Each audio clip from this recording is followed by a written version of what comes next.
तास मराठी न्यूज. उठा चला महाराष्ट्र घडवूया.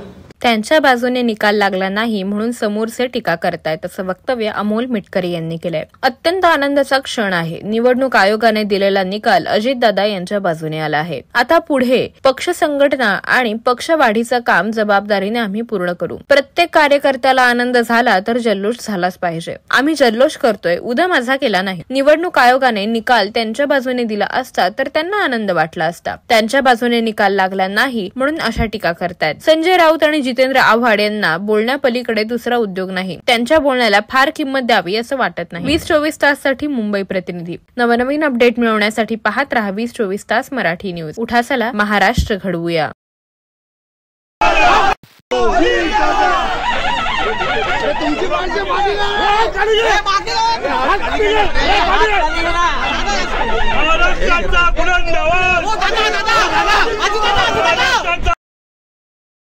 घुमला इथे घुमका मोठा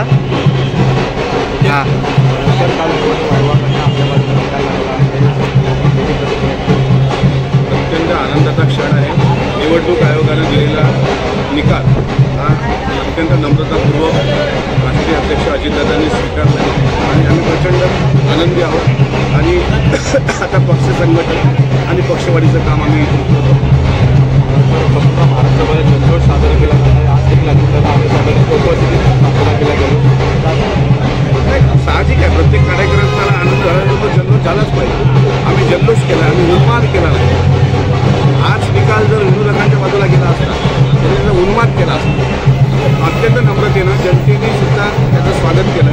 त्याच्यामुळे जल्लोष करणं हा लोकशाहीमधला जितेंद्र आव्हाडीने एक ट्विट करून अजितदादांनी असं आहे की प्रत्येकाला आता निवडणूक आयोगाचा निकाल त्यांच्या बाजूला आला असता तर त्यांना आनंद वाटला असता. पण दुर्दैवानं तो त्यांच्या बाजूला नाही, पण पक्की बाजू आमच्या बाजूला. संजय राऊत असते, आव्हाड असते, त्यांना बोलण्यामध्ये त्याला कुठला उद्योग नाही. ट्विट करणं, आता ट्विट करताना रात्री 8च्या नंतर करणं बऱ्याच गोष्टी आहेत. त्याच्यामुळे त्यांच्या ट्विटला काही फार किंमत द्यावी असं वाटतं.